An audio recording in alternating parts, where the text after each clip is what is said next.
Welcome to K. Elizabeth Toasts, a podcast celebrating people who increase our quality of life. I'm your host, K. Elizabeth. Each episode is a heartfelt interview of a remarkable person making lives better. Give a listen if you are in need of a dopamine hit, or if you like toast, because this toast's for you.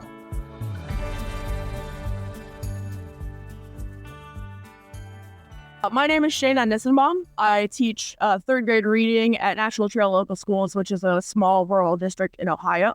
And I am also the founder and executive director of Women's Workshop Richmond. We're a local nonprofit that teaches women how to use power tools. Have you ever heard of the social determinants of health? I have, but only by being an avid listener of your podcast. Shameless plug. Thanks for that. I don't think anyone can be avid at this point in time, but I appreciate the sentiment. So for those folks who are not familiar, the social determinants of health are 5 elements that the World Health Organization identifies as being significant contributors to our health. And by significant, I mean 20 to 55% of our health outcomes have to do with these 5 elements. And these elements are access to healthcare, financial stability, community, built neighborhood, and also access to quality education. So while the government tries to figure out how to address the systemic needs and the systemic changes that need to happen in order to increase our social determinants of health, I'm super interested in the individual things that people do. And Shana, you have done some amazing things. And there's 2 things in particular I'm thinking about. Your work as an elementary school teacher, as well as your work with Women's Workshop Richmond. Which one would you like to start with? We'll start with Women's Workshop, mostly because you are part of that origin story, which I imagine no one knows. My ex-wife and I bought a house in a nicer area in rural Indiana, and everyone around us had screen porches, and I wanted a screen porch. The mosquitoes were really bad that summer. So I got a bunch of quotes from contractors, and my quotes came back anywhere from $7,000 to $30,000 to build a screen porch. And I was like, just to be clear, guys, I want a porch made of screens. So I, at that point, had started working in this small rural district, which is like very hands-on, kind of like, take care of your own kind of deal. And so a buddy at work was like, yeah, I mean, I can show you some of the like basics of it. So I bought a miter saw. And he came over and he would show me like the steps to do for that day. And then he'd go home and I would just do as many steps as I could, like that process until he came back the next day, right? And then at the end of the summer, being the teacher that I am, I was like, I need I need my own project to like prove mastery of this. So we had a pizza oven. Of course, yeah. Right. Like, can I do this on my own now? So we had like a little pizza oven out back, and so I built a little wood lean-to, but like had to figure out the angles, and I was like, I don't know how to make the angle of a roof, so I like took a board and just shoved it up against the post and was like, that's the line, that'll be good. and just built myself like a little wood hut. And then school started back up, and that year was a really, really bad year in teaching, really bad. And I was like, but God, do I still want to do this? Like, is this my plan? So I went to visit some friends over Christmas break. Intro to you here. And I'm hanging out with you and Heather, and we're sitting there at the table. I don't know if you remember this. And you're like, we're just chatting, catching up, and you're making a piñata. Yeah. And I was like, hey, like, just checking what's going on here. And you were like, oh, like every month we get together with this friend, and she like teaches us how to like do something, and then we can go home if we want and we can do it. So, I'm making a piñata. I was like, right, like you do. Yep. Yeah, it was perfect. So that got my brain going, and I was like, what if I did that with women, and I showed them how to make something like out of wood at this point, and then they went home and they could make it, or they could like do it, right? So we ran a couple of workshops out of the garage, which my neighbors didn't love, my insurance didn't love, my attorney didn't love, my ex-wife didn't love. But at the time, that was really the only way to do it. And so then I was like, you know what, if I'm going to like teach others to do this, in the true education fashion. I should probably learn like the right way to do this and not the way that I did this with like the board up against the two posts and that's the angle. Right. So I enrolled in, we have like Ivy Tech here. And I just enrolled in their carpentry program. Like they have night classes. So I was able to go learn formally how to do that. And then, a couple more classes in, and I'm like, so if I were to make the pitch of a roof, like, for like a shed or something, how would I decide that? And he was like, oh, you just take a board and put it right up there and mark the line. I was like, oh man, like I didn't need this, I guess. That was a waste of a class. Right. But I ended up getting, I'm a certified NCCER level 2 carpenter. From then on, I spent my summers working construction. I got the real life application. And if we're talking about access to education, I named it Women's Workshop Richmond, and it snowballed. It snowballed because the trades are dying anyway. Fathers aren't really teaching their sons, but fathers were never teaching their daughters. So it was like there was a need for it, right? So it just grew. It grew so fast. My goal was, and our line is, empowering women through power tools. And that's truly what I wanted.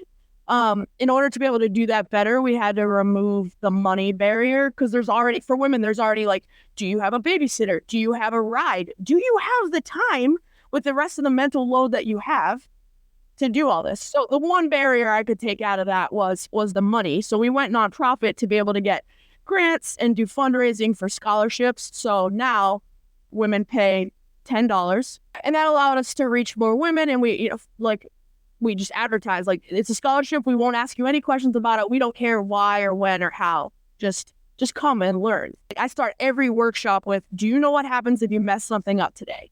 And you should see the eyes. Like the eyes of the women get so big, and they start yelling. Like, they're like, "We'll die." I'm like, no, no, that's definitely not even one of the options. That's a lot of paperwork. Yeah, please don't do that. I'm like, no, nothing. Either we'll get a new piece of wood. I got plenty of wood to redo this.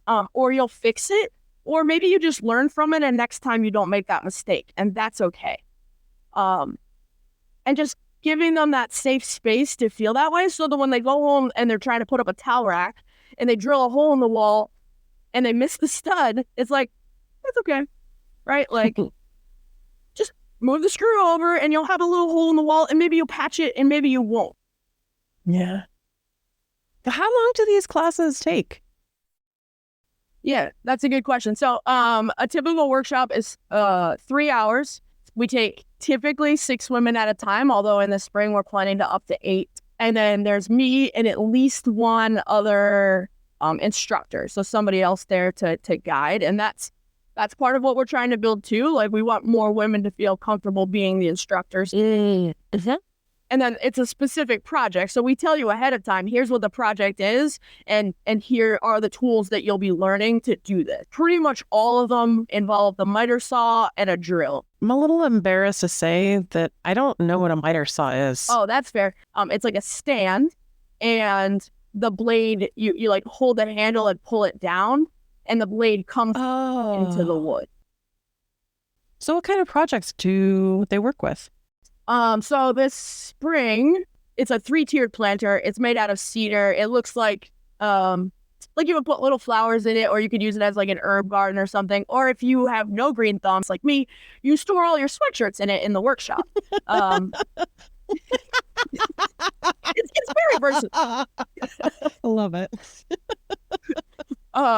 Yeah, so, it's a great one. It's like super repetitive. And I joke with the women, I'm like, this is a great introductory workshop because, like, if you mess it up, we just call all that drainage holes because, the plants need to drain, right? And that always makes them feel better. Yeah. There's another one we do in the fall that's pallet wood pumpkins, and you have to like cut them out by hand with a jigsaw. And the women are always like, this doesn't look like the template at all. And I'm like, right, because that's not what pumpkins look like. So bumpier the better, right? It seems like the core of what you do is really reinstating that nothing needs to be perfect. Yeah. I mean, it ties into what I do in life. Like, teaching 3rd grade is like, say solidly 80% just building their confidence. And it's the same thing in the workshop, right? So it like combines all the things that I love. I love teaching. I love woodworking. I love women's empowerment. I think that's why it stuck.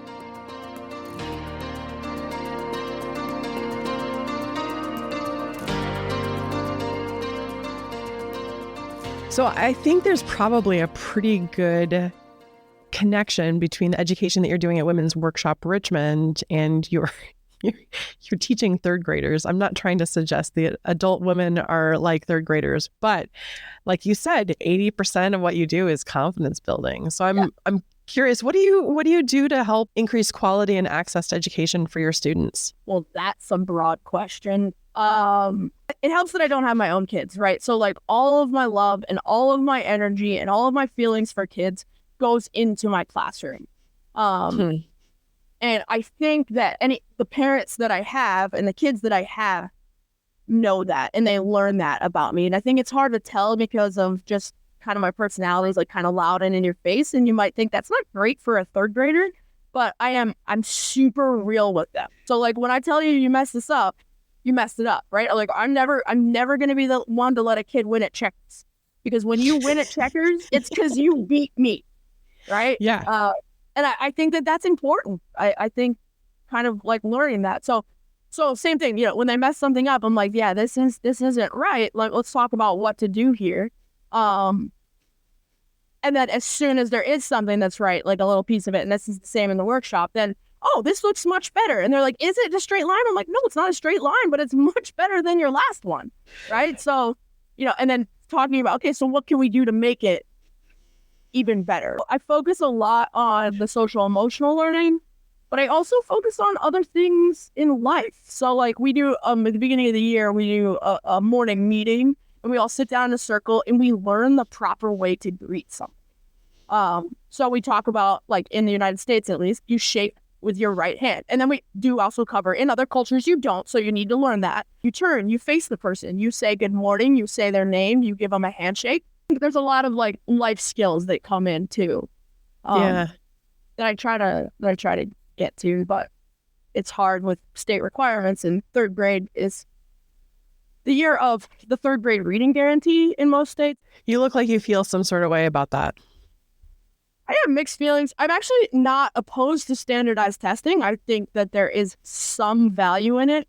I think incredibly high stakes testing on a third grader is a bit much. People are like, well, we shouldn't just standardize tests. I'm like you're teaching to the test. I'm like, no, I'm teaching them life skills. Like this is logical reasoning in determining which answer is automatically not right.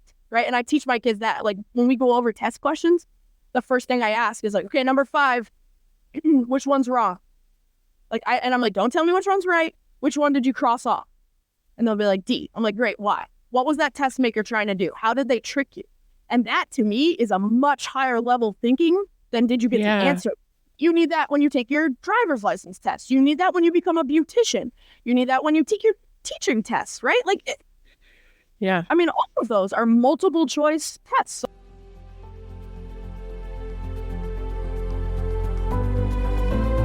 There's a couple of things that I really want to make sure that we get to. You have a song that you sing with your students on Friday? The Friday song, yes. What is the Friday song? Okay. So it goes, so glad it's Friday, so glad it's Friday, so glad it's F-R-I, woo, D-A-Y, woo. And then the next part is call and repeat. So if I'm going to do it, you have to do it with me, all right? All right, I'm ready. All right. Been working hard all week. Been working hard all week. My brain is strong, not weak. My brain is strong, not weak. It's time to celebrate. It's time to celebrate. Because your podcast is just so great. Because this podcast is just so great. But yeah, it's that kind of thing. Like I love the idea of a tradition, and like that's a special thing, and it builds that culture with them. Yeah. No, not yeah. What, say more about building that culture with them. There's a book called The Morning Meeting Book that's absolutely outstanding, but one of the big focuses in it is shared experiences and shared memories. So I try to make sure that whenever we can, that there's something that like the group was like has an inside joke together, right? Things that we can talk about that they're going to remember together. So the culture piece of it is super important to me. And I actually do the same thing in my classroom that I do in the workshops. So, a kid's hesitant to answer, and you can tell they're thinking about it, but they don't want to say their answer out loud. So I start off like probably day 1. Do you know what happens if you get this wrong? And you get the same big eyes in the workshop, like, I'll be like, I died. I'm like, no, but still, why is that everyone's go-to? No, that's not what happened. And I tell them nothing will happen. Yeah. Said, hopefully you'll learn from it. And it's gotten to the point now where, like, if a kid is waiting to get, like, won't give an answer, I say, what happens if you get this wrong? And the whole class will go, nothing. I'm like, right, nothing's gonna happen. And then you get the one kid who's latched onto it, and he'll be like, no, you're gonna learn something. Oh, you'll learn if you get this wrong, right? So it really builds the culture of, like, it's okay to make mistakes. And I tell them every day, like, why are we here? We're here to learn.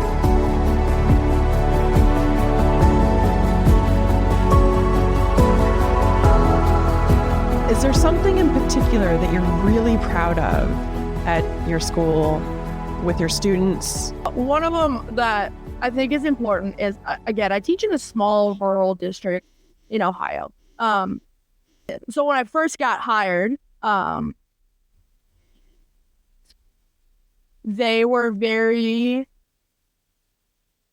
don't know if concerned is the right word, but leery maybe of the fact that I'm an East Coast lesbian Jew that was vegan. The biggest hit to the culture here was the vegan thing, because it undermines the way that they make money, right? Like, that most of the people here are farmers. But I have seen a wonderful trend in the last, like, almost decade now that I've been here, in terms of how open and accepting the district is.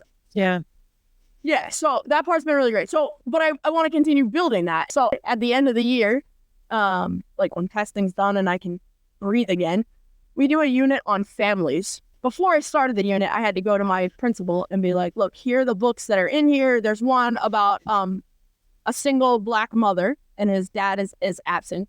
There's one about a American single mother who adopts a baby from China. There is one about the little girl, and she splits between her mom's house and her dad's house, and they're both remarried, so she just goes back and forth, like basic picture book. And then I kind of build up to And Tango Makes Three, which, if you don't know, is one of the greatest stories of all time. It is the true story of these gay penguins at the Central Park Zoo. So, and then the last one is Heather Has Two Mommies. So we, like, kind of make the transition of, like, the penguins to two mommies. And the reality is, even here, I have adopted children. I have children that are in foster care. I have plenty of absentee fathers, plenty of split households, and I have places where they have two moms. So we start off with just like a list in black on a Word document. I put up on the board, what's a family? What does that mean? And I just put up everything in there that the kids say make a family. And, brothers, sisters, love, all the normal, like, stuff that you think of. After we read each book, we talk about it, like, okay, is there anything we want to add to our family list? And I change the color on the board of the new words that are in there. So, like, adoption obviously becomes, like, a new word. You can be adopted, right? Or, like, foster parents end up in there. And so they're seeing this list of family members grow up. But it's good to have that representation, which we know in books, right? Like, we need people of color, we need people that speak other languages, we need different families.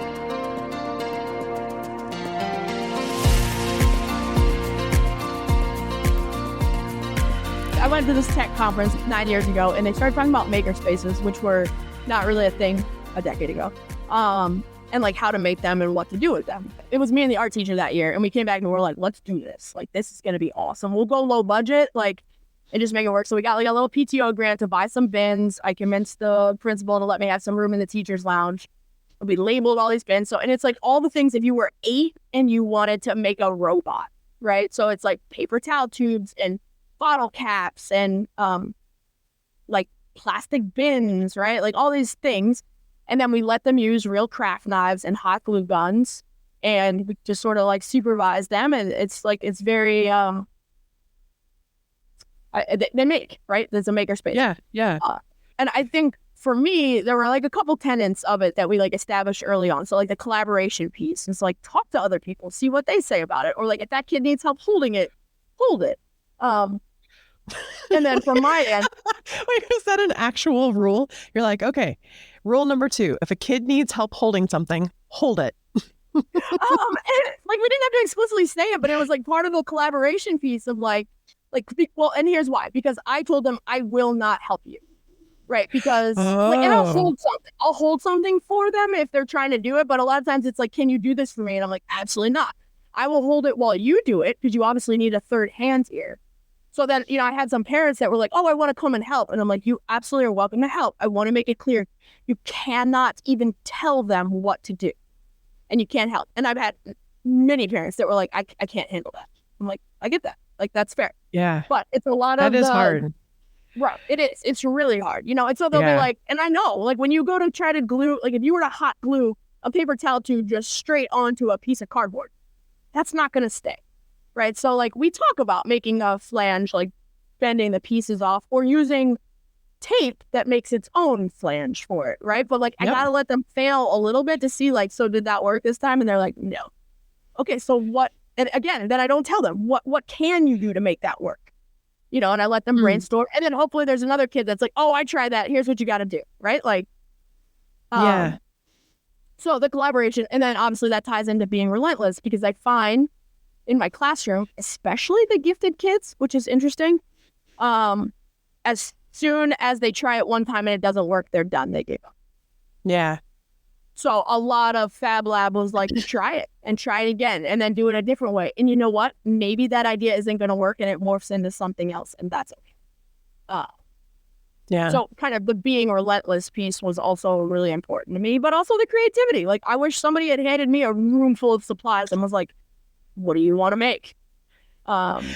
It's important to me to know, do you have pom-poms in your makerspace? Of course I have pom-poms. Fantastic. Yeah. And you also have pipe cleaners, right? Of course, yeah. Well, because pipe cleaners are actually the solution to almost everything, like similar to duct tape. I like the idea of pipe cleaners being a solution to everything. But before we get started on my toast to you, is there anyone that you would like to toast? I would like to toast my big sister Michelle for always having my back and being there for me. This toast is for you. Shana, for Elizabeth. teaching our future generations or our current generations to become better human beings, for teaching them critical thinking skills so that they can become better citizens, better friends, better partners, better spouses, better parents, for teaching women how to overcome the fears of power tools to become creators themselves. And I think perhaps more than anything, for sharing the message that we can mess up and that we're going to learn and become better humans by making mistakes. This toast is for you. Thank you. Cheers. Now it's your turn. Record your own toast for future consideration at ketoasts.com. Thanks for joining us. And if you haven't already, please like, follow, and share this podcast to keep it going. Then, go toast up some bread. Every positive action is worth toasting. He called me down. He's like, look, I have a parent that's like pretty upset about the penguin thing. Okay, what is she upset about? He's like, well, she doesn't believe in it. And I was like, oh, well, did you tell her penguins are real? Like, you can see penguins, they're real. She doesn't have to believe in them. I'm just a big kid, right? So, like, it would not be weird to look out on the playground and see me on top of the monkey bars with the kids. I am getting to the point where it's like a little bit harder to get down from there. Yeah, and it's true. Yeah, it's just like feel good about people doing good. It's pretty great. I'll be curious to see how it cut because we have been on the phone for an hour and 20 minutes. The lights are on a sensor, and I have my turtle tank in front of the light sensor. So if I sit at my desk, like when the kids aren't here, if I sit at my desk for more than 20 minutes, the lights go out. So I built a pulley system, and the U.S. Postal Service was like, yeah, ma'am, no, we cannot ship 14 live turtles.